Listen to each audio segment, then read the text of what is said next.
Welcome to Not Milk Never Milk. Subscribe if you're lactose intolerant. In this video, I will explain how to make yogurt easily. First, gather your simple ingredients and basic kitchen tools. You will need 1/2 gallon of whole milk and 2 tablespoons of plain yogurt with live active cultures. A heavy-bottomed pot, a whisk, and a thermometer are also essential for success. This method is straightforward and yields delicious, creamy yogurt with minimal effort. Let's get started on this simple culinary adventure. For your homemade yogurt, start with 1/2 gallon of whole milk. It provides the best texture, though 2% or skim milk also work. Your starter is key. Use 2 tablespoons of plain yogurt containing live active cultures.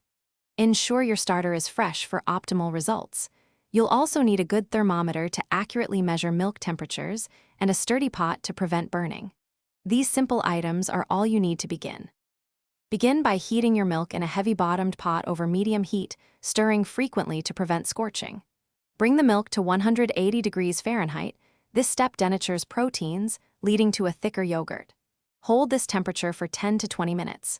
Next, cool the milk quickly to between 110 and 115 degrees Fahrenheit. An ice bath can speed this process. This precise temperature is vital for the live cultures to thrive. Once your milk is cooled, gently whisk in 2 tablespoons of your room-temperature yogurt starter. Pour the mixture into clean jars. Now, it's time for incubation. Maintain a consistent temperature between 105 and 110 degrees Fahrenheit for 6 to 12 hours. The longer it incubates, the tangier your yogurt will become. After incubation, refrigerate your yogurt for at least 2 hours to allow it to fully set and chill. Enjoy your fresh, homemade creation. Thanks for watching. If this was helpful, leave a like and consider subscribing. See you next time.